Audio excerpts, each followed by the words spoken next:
Agora vamos para a reflexão da mensagem e hoje nós continuaremos a série Felicidade Sem Fim, reflexões sobre as bem-aventuranças, capítulo 5 de Mateus. E hoje nós trabalharemos bem-aventurados os que choram, pois serão consolados.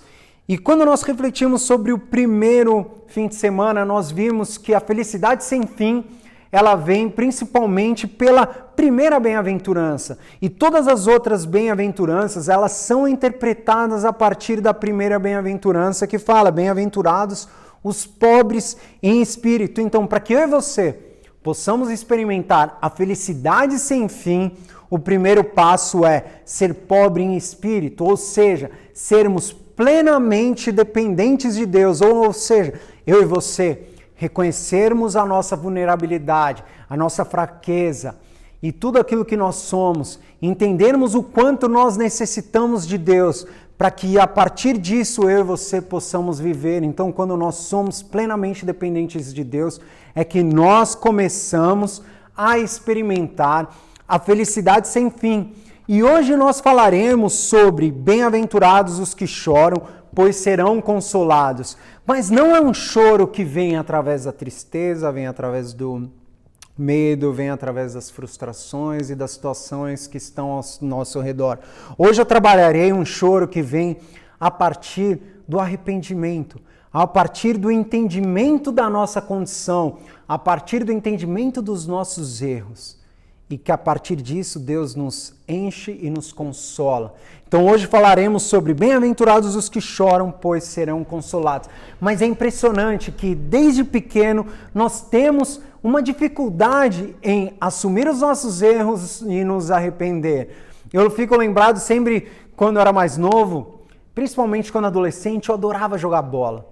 E aí a gente juntava a molecada no quintal, começava a jogar bola, e aí chuta a bola para um lado, chuta a bola para o outro, aquela diversão, todo mundo sorrindo, e aí um toca a bola, aí o outro vai, dá um drible no outro, aí um fica correndo para um lado, corre para o outro, e isso era extremamente empolgante, extremamente divertido, até que um pega, chuta a bola com aquela força, e em vez de ir para o gol, a bola acerta diretamente o vidro, faz plac, e de repente você só vê um vuf. Você olha ao seu redor, não tem mais ninguém, aí todo mundo se esconde, começa a ouvir aquela gritaria, e aí cada um fica num cantinho, ninguém falando nada, até que a hora sua mãe te pega pelo colarinho, fala, quem fez isso? E aí você automaticamente começa a justificar, não fui eu, mãe, nem sei o que aconteceu, como foi que quebrou isso, aquilo. E automaticamente você começa a receber um corretivo, ou seja, apanhar e estar de castigo. Aí você vai lá para o seu quarto, começa a chorar, chora. Mas por que você está chorando? Porque você olhou para aquela janela e falou, nossa, minha mãe trabalhou tantos anos para construir essa casa, e eu fui lá, quebrei a janela. Ai, me desculpe, mãe, eu estava errado. Não, criança está chorando porque primeiro ela tomou uma baita de uma bronca, segundo ela apanhou e terceiro ela está de castigo e não vai poder brincar. Ela não se arrepende por aquilo que ela fez, mas ela chora pelas consequências daquilo que ela realizou. E isso é extremamente diferente. É assim que a nossa sociedade vive. Ela busca fazer aquilo que ela quer. Ela busca os desejos do seu coração. E para que ela consiga realizar o que ela faz tudo que é ilícito. E automaticamente começa a caminhar num caminho errado. E aí vai indo, vai passando. Enquanto não dá nada, a pessoa está feliz, está ganhando seu dinheiro, muitas vezes está traindo a sua esposa, traindo o seu esposo, está se envolvendo com coisas que não deveria, está sonegando, está fazendo um monte de coisa de errado, até não ser pego. Está todo mundo feliz, todo mundo bem. Mas a hora que é pego, o que acontece? Começa a chorar, começa a se entristecer. Não, eu me arrependo, não devia ter feito isso. Mas por que a pessoa está chorando? Não pelo erro que ela tomou ou que ela realizou, mas porque ela foi pega. Porque se ela não fosse pega, ela continuaria assim. E é assim que a nossa sociedade vive. Pessoas não gostam de assumir os seus erros. Pessoas que assumem os seus erros, elas são fracas. As pessoas corretas são consideradas como idiotas. Você paga tudo direitinho, você não devia fazer isso, você não devia fazer aquilo. Como que você... Quantas vezes você não vai ouvir isso fora? Alguém te manda um vídeo, você fala, eu não vejo esses vídeos. Deixa de ser besta. Não tem problema nenhum, sua esposa não vai ver. Vamos sair com o pessoal, sair pra beber. A gente namora com umas meninas, sua esposa nunca vai saber, o seu esposo nunca vai saber. Vamos fazer algo aqui, acaba sonegando impostos, fazendo um monte de coisa errada. Não, o governo nunca vai descobrir. É uma mentirinha aqui, uma mentirinha lá, um erro aqui, um erro lá. Nunca ninguém vai saber. Desculpa, Deus, mas não dá. Se não for desse jeito, eu nunca vou conseguir. Quantas vezes você não ouve isso? Quantas vezes a gente não ouve essas pessoas caminhando dessa maneira? E aí elas só vão se arrepender ou elas só vão chorar justamente quando elas forem pegas. Porque se elas não fossem pegas, elas continuariam vivendo nessa situação, continuam vivendo no seu erro. E isso é natural do ser humano. E isso é algo que acontece desde que nós fomos feitos homem, desde que Adão foi criado. E eu gostaria de ler o capítulo 3 de Gênesis, para te mostrar como que funciona o meu e o seu coração, e como que isso acaba prejudicando tanto a nossa vida, e por que que eu e você não choramos por aquilo que deveríamos chorar, mas choramos muito mais pelas consequências. E porque eu e você, como todo ser humano, gosta, na verdade, é de se justificar. Então, Gênesis 3, a partir do versículo 1. Ora, a serpente era a mais astuta de todos os animais selvagens que o Senhor Deus tinha feito. E ela perguntou à mulher, foi isso mesmo que Deus lhe disse? Não comam de nenhuma fruta do jardim? Respondeu a mulher, a serpente, podemos comer o fruto das árvores do jardim, mas Deus disse, não comam do fruto da árvore que está no meio do jardim, nem toquem nele, do contrário vocês morrerão. Disse a serpente à mulher, certamente não morrerão. Deus sabe que no dia em que dele comer, seus olhos se abrirão e vocês, como Deus, se conhecerão, serão conhecedores do bem e do mal. Quando a mulher viu que a árvore parecia agradável ao paladar, era atraente aos olhos e além disso, desejável para ela, se obter discernimento, tomou do seu fruto, comeu e o deu ao seu marido, que o comeu também. Os olhos dos dois se abriram e perceberam que estavam nus. Então juntaram-se folhas de figueira para cobrir-se. Ouvindo o homem e sua mulher os passos do Senhor que andava pelo jardim, quando soprava a brisa do dia, esconderam-se da presença do Senhor, Deus entre as árvores do jardim. Mas o Senhor Deus o chamou o homem, perguntando, onde está você? Ele respondia, ouvi os teus passos no jardim e fiquei com medo, porque estava nu, por isso me escondi. E Deus perguntou, quem disse que você estava nu? Você comeu do fruto da árvore que eu proibi de comer? Disse o homem, foi a mulher que me deste por companheira que me deu o fruto da árvore, e eu comi. O Senhor Deus perguntou à mulher, que foi que fez? Respondeu a mulher, a serpente me enganou e eu comi. Então é muito interessante a gente ver que essa perspectiva do desejo de realizar algo errado e depois você realizar, e a hora que você é descoberto, você se auto-justifica, isso é presente desde que a humanidade ela foi criada. Então, como a gente vê o capítulo 3 de Gênesis, primeiramente, a serpente coloca uma dúvida no coração da mulher em relação ao próprio Deus. Como que ele coloca essa dúvida? Ele fala, foi isso mesmo que Deus disse? Então essa é a primeira dúvida que a serpente coloca no coração da mulher em relação a Deus. Ou seja, ela está fazendo com que a mulher confie mais na serpente do que no próprio Deus. Ou seja, coloque a dúvida em relação ao amor de Deus à mulher. E isso começa a mexer com o seu coração. Depois, a serpente, ela faz o quê? Ela conta uma mentira. Porque como que ela coloca aqui? Disse a serpente à mulher, certamente não morrerá. Deus sabe que no dia que delas comerem, seus olhos se abrirão e vocês, como Deus, serão conhecedores do bem e do mal. Então, primeiro a serpente, ela coloca uma dúvida no coração. Depois ela coloca uma mentira e essa mentira se torna um desejo dentro do coração do ser humano. Um desejo de ser igual a Deus, de ser independente de Deus e trilhar o seu próprio caminho. Então, primeiro, a mentira vem ao nosso coração. Segundo, a gente age conforme a mulher mostra aqui. Disse a serpente à mulher, certamente não morrerão. Então, ela acreditou mais na serpente do que no amor de Deus. E ela acreditou que ela poderia ser autossuficiente, que não precisaria ser Deus. E ao comer do fruto, ela deu para o seu marido e automaticamente os seus olhos se abriram. E o que significa isso? Ou seja, o mal passou a habitar dentro do coração do ser humano. Antes, o ser humano não havia maldade. Ele era um ser humano pleno e perfeito. Mas quando ele come do fruto, ser conhecedor do bem e do mal nada mais nada menos é do que você ser corrompido na sua totalidade.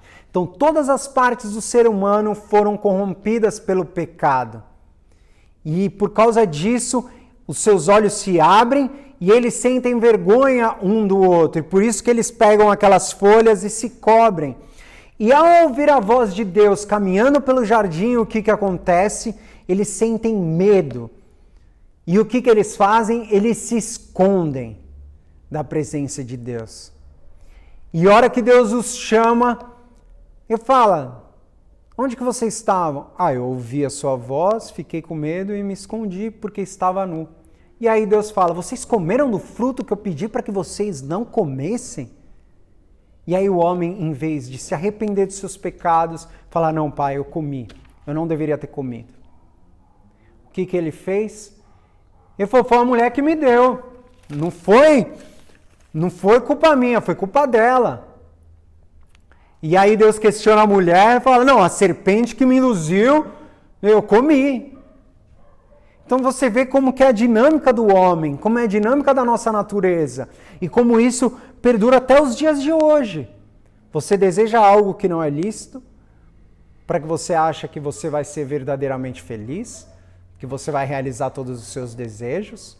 Aí você é pego, em vez de você se arrepender e chorar pelo erro, chorar pelo mal que você realizou, chorar pela sua própria condição, você chora porque você foi pego.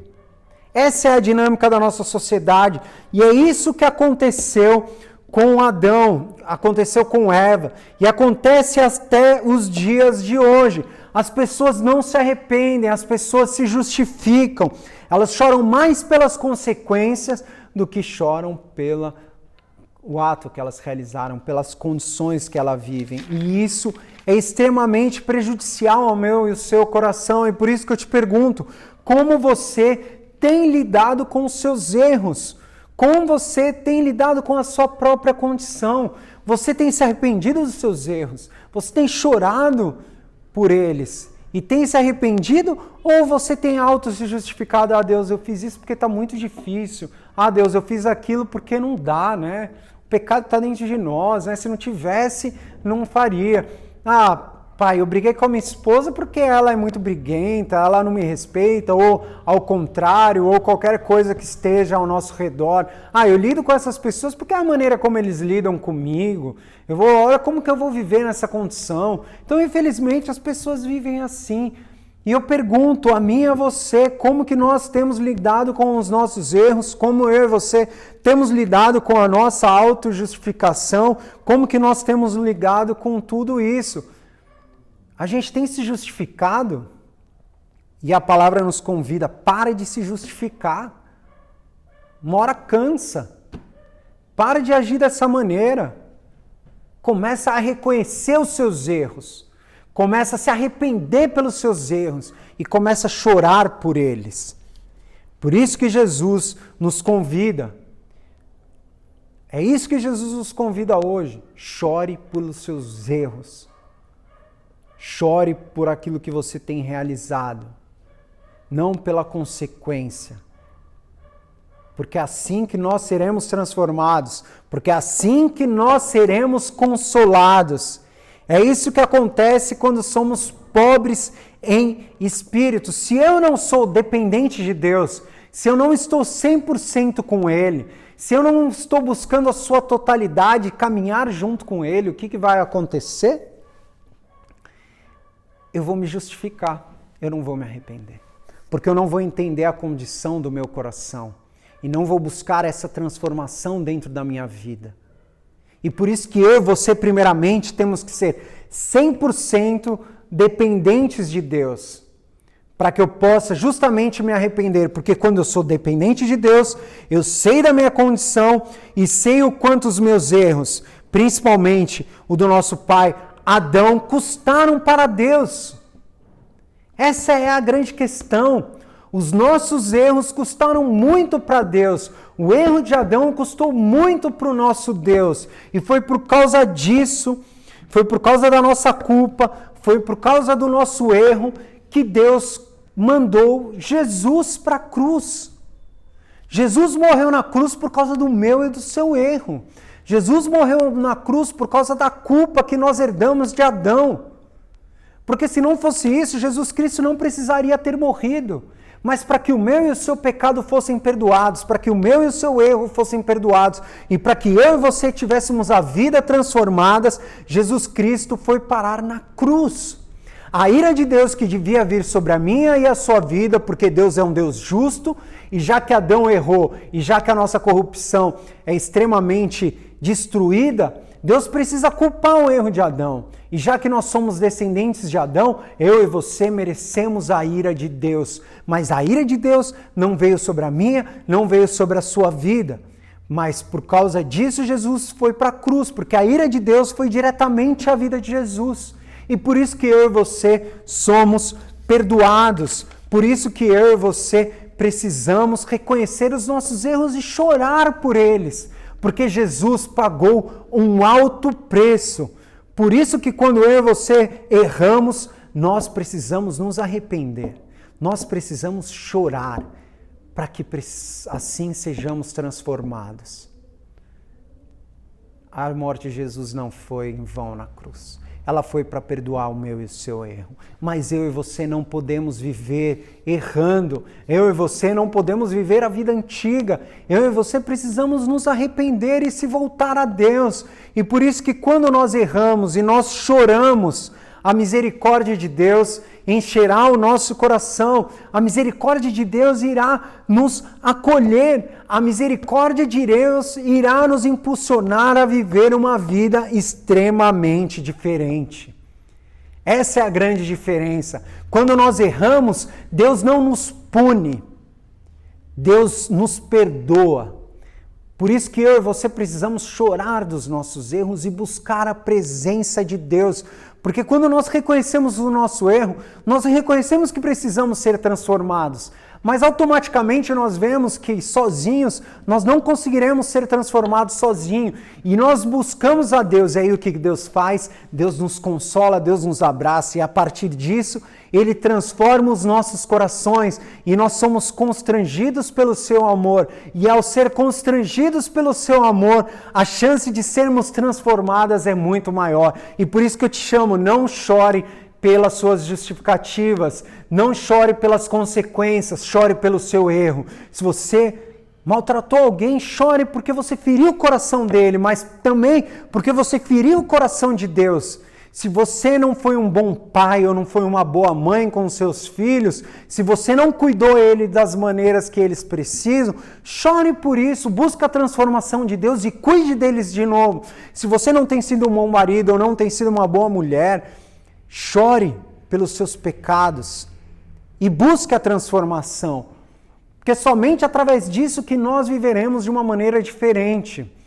É bom que a misericórdia de Deus se renova todo dia. Eu e você podemos buscar Ele. Eu e você podemos buscar o seu coração, buscar a sua transformação, porque aí não será pela nossa força. Todos os dias nós temos a chance de sermos transformados. E por isso que Jesus fala, bem-aventurados os que choram, pois serão consolados. Chore pelo seu pecado, chore pelo seu erro e busque a transformação de Deus, porque quando nós choramos, Deus irá consolar os nossos corações e Ele irá sim justificar os nossos erros e nos mudar e transformar as nossas vidas. Então eu e você não precisamos nos justificar, porque nós não temos o poder para isso, mas o amor de Deus, o amor de Cristo e aquilo que Ele realiza é capaz de multiplicar e transformar o nosso coração e principalmente justificar, porque através da morte de Jesus na cruz, nós nos tornamos justos perante de Deus.